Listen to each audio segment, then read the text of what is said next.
இப்போ rose milk எப்படி செய்யறதுங்கிறத நம்ம இப்போ பார்க்கலாம். பால் 1 லிட்டரு, நல்லா காய்ச்சின பால், ரோஸ் மில்க் எசன்ஸ் கொஞ்சம், 10 பாதாம் பருப்பு, 10 முந்திரி பருப்பு இப்படி பொடிசாக நறுக்கி வச்சுருக்கோம், 1 கப்பு ஐஸு, ரோஸ் மில்க் பாட்டில் கொஞ்சம். இதை நம்ம வந்து பாலை ஜாரில் ஊற்றிக்கிடலாம்.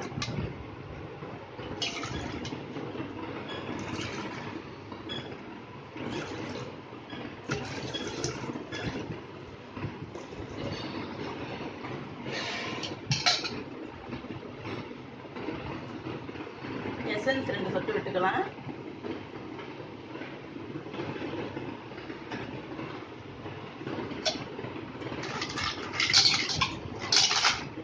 ஐஸ் போட்டுக்கலாம்.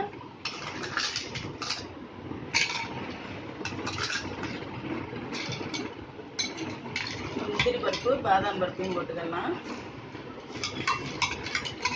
இப்போ ரோஸ் மில்க் சிரப்பை இதில் ஊற்றலாம்.